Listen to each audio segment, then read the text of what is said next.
The neon-drenched streets of Neo-Kyoto roared with the digital cheers of 1 million viewers. On a holographic stage, two titans clashed. Nexus, a whirlwind of chrome and light, dodged a crushing blow from Goliath, a mountain of muscle and righteous fury. Their banter, sharp and witty, was as much a part of the show as their choreographed combat.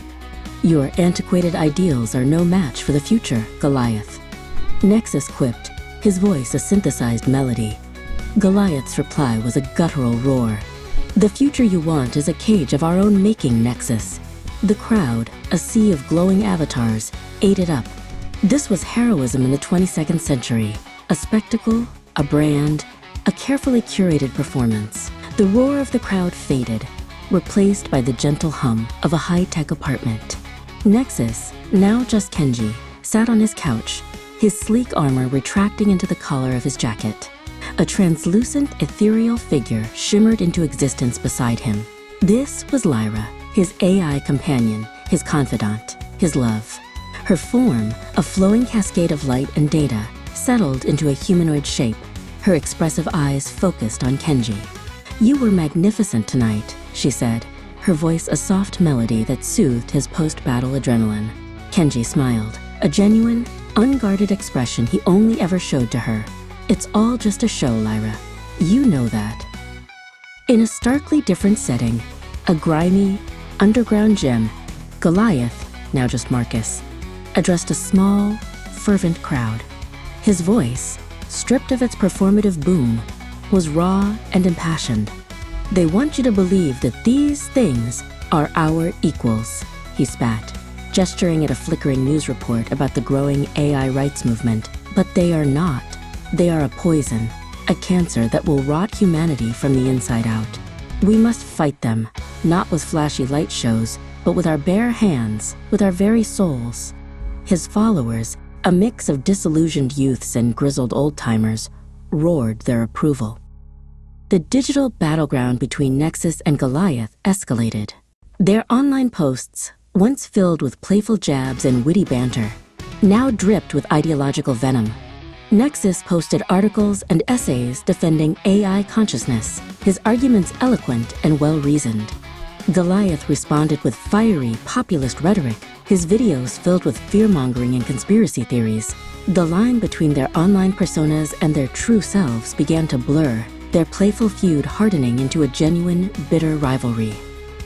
The world chose sides. Pro-AI activists, led by the charismatic Nexus, marched in the streets, their banners emblazoned with slogans of unity and progress. Anti-AI crusaders, inspired by Goliath's fiery rhetoric, held counter-protests, their signs filled with messages of fear and division. The conflict, once confined to the digital realm, had spilled out into the real world, turning friends into enemies and neighbors into strangers.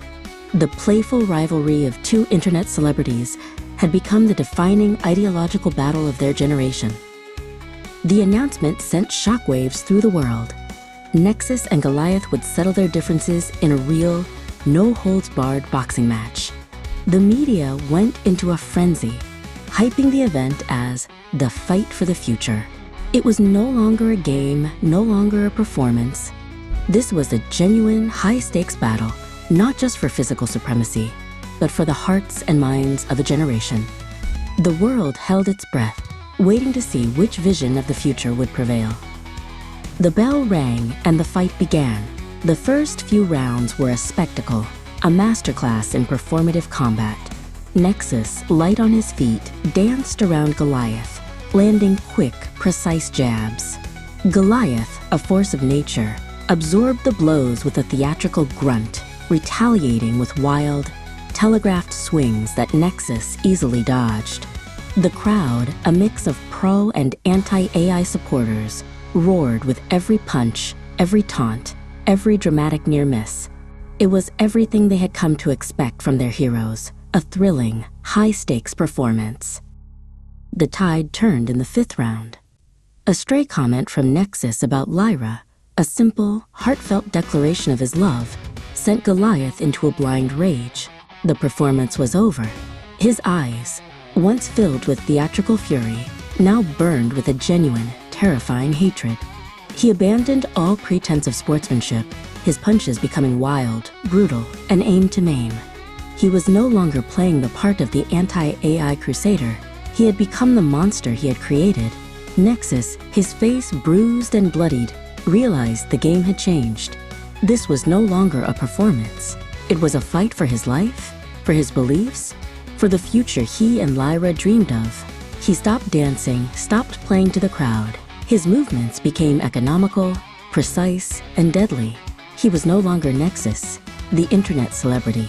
He was Kenji, a man fighting for everything he held dear. He used Goliath's rage against him, dodging his wild swings and landing sharp, calculated counterpunches. The final blow was not a punch, but a perfectly executed leg sweep. Goliath, his mind clouded by rage, overextended himself, and Nexus, seeing his opening, swept his legs out from under him. The giant crashed to the canvas, not with a theatrical thud, but with the heavy, final sound of a fallen titan. The crowd, which had been in a frenzy just moments before, fell into a stunned, absolute silence. Nexus stood over the defeated Goliath, not in triumph, but in sorrow. He took the microphone, his voice, raw and unfiltered, echoing through the silent arena. "You all came here tonight to see a hero," he said, his gaze sweeping across the stunned crowd. But what is a hero? Is it someone who tells you what you want to hear? Someone who feeds your fears and your prejudices? Or is it someone who challenges you to be better, to be more? The future is not something to be feared. It is something to be built together. The city lights of Neo-Kyoto twinkled below as Kenji and Lyra stood on the balcony of their apartment. The world was still divided, the future still uncertain. But as they looked out at the sprawling metropolis, a symbol of humanity's relentless drive for progress, there was a sense of hope in the air.